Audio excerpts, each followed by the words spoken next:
Hello বাচ্চারা, আজ আমরা শুনবো শিয়ালের নিমন্ত্রণ নামক গল্পটি। শুরু করা যাক তাহলে। জঙ্গলের মধ্যে থাকা একটি দুষ্টু শিয়াল আশেপাশের গ্রাম থেকে রোজই মুরগি চুরি করে নিয়ে খেয়ে নিত।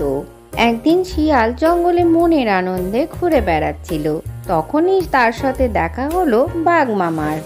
আরে আজ তো সকাল থেকে কোনো খাবারই জুটলো না, মনে হচ্ছে না খেয়েই থাকতে হবে।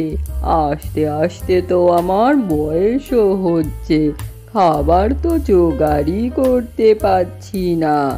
ওইদিকে ভাগনা তো দেখছি বেশ মজাতেই আছে।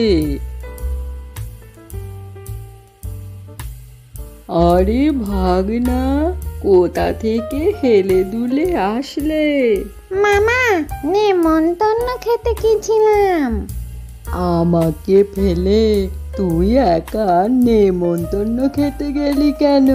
মামা, তুমি যদি নেমন্তন্ন খেতে চাও তাহলে আমি তোমাকে সন্ধ্যের পরে নিয়ে যাব। ঠিক আছে, সন্ধ্যের পরে আমি যাব, ভুলে যাস না কিন্তু। আর যদি ভুলে যাস তাহলে তো তোকে আমি ভর্তা বানিয়ে খাবো। না না মামা, ভুলবো কেন, ঠিক চলে আসবো। সন্ধে হতেই শিয়াল বাঘ মামাকে নিতে চলে এলো আর বলল, চলো মামা, সন্ধে তো হয়ে গেল, নেমন্তন্নের দিকে যাই।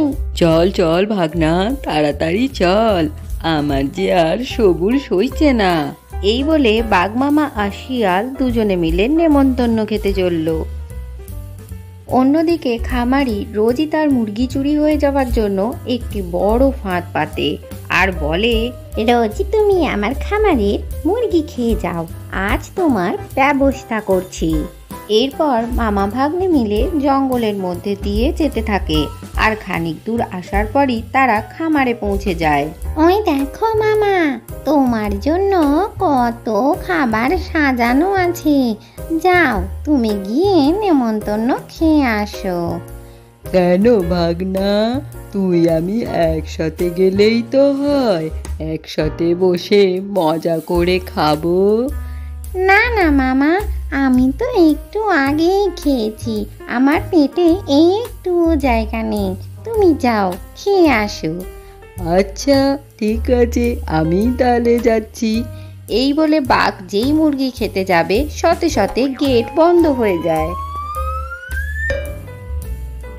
আরে বাঘ, দেখেছো, তুমি আমার নাকি ভর্তা করে খাবে, এবার তোমারই ভর্তা হয়ে যাবে। আরে ভাগ্নে, তুই এই সমস্ত কি কথা বলছিস? আমাকে এখান থেকে বার কর।